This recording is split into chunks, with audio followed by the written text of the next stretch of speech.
Hey guys, I'm under this big hickory tree and I'm going to be collecting some hickory nuts. It's really nothing to the actual gathering here. I'm just going to, look around for ones and gather them. Then later on, I'm going to check them, inspect them a little closer, make sure they don't have holes which indicate insects.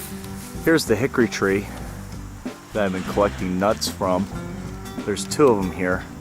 Between these two trees, you're just going to find a ton of hickory nuts. I filled a bag, got this little grocery bag, and it's half full, and I did it only in about 10 minutes. Let me show you how you can tell what a hickory tree looks like. Hickory trees are pretty easy to identify.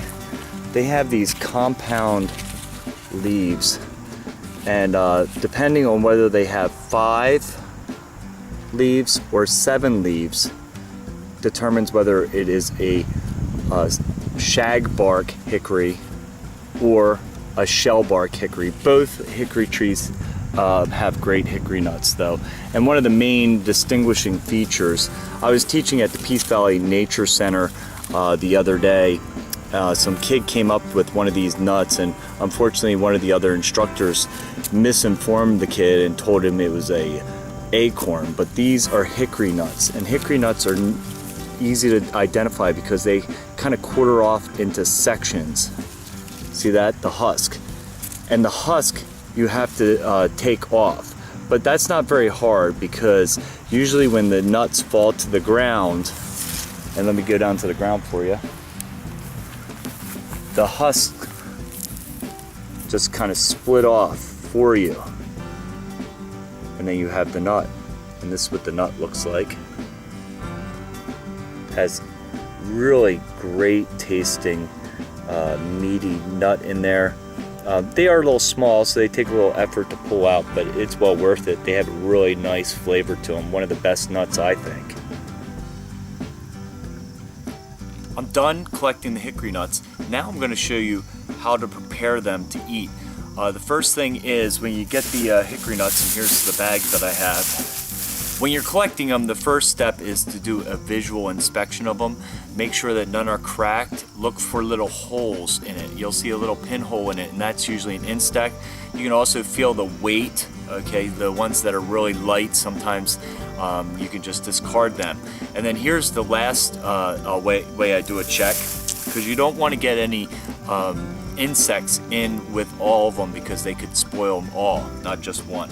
So what we're going to do is, we have a bucket here of water, okay, a bucket of water, and we're just going to dump the hickory nuts in it, and the ones that float are the ones that we're not going to keep, because they probably are either rotted inside or an insect got into them. All right, here's our moment of truth. Let's get all these hickory nuts in here and see how many good or some are bad. All right, so as you can see, you'll get quite a few that are bad, unless you're going after the green ones. So I'm just going to scoop all these guys out. Okay, and they're no good. And then we're going to keep the rest. The curing of the hickory nuts is pretty simple. There's 2 methods that you can use. You can actually, there's 3. You could use a dehydrator if you want to be a little quicker about it.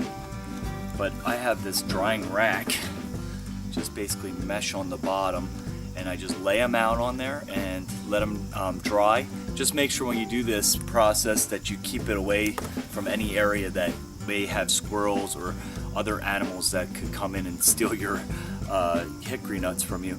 And the other way I've seen people do is they get one of these kind of laundry bags that you would use to put different items into your laundry. And you could just fill this up with the nuts. Now this method works just as well as the drying rack. The thing I like about the drying rack is that since the nuts are only going to be on one layer all the way across, you get, they dry evenly. If you put them in here and they're all bunched up, you have to go in there and stir them up every once in a while to make sure that the ones on the outside don't get drier than the ones on the inside. So we're going to just take the drying rack, and we're just going to throw the nuts down there. Throw them on there. Okay, and then I'm going to find some place to put these and let them dry for about 2 weeks.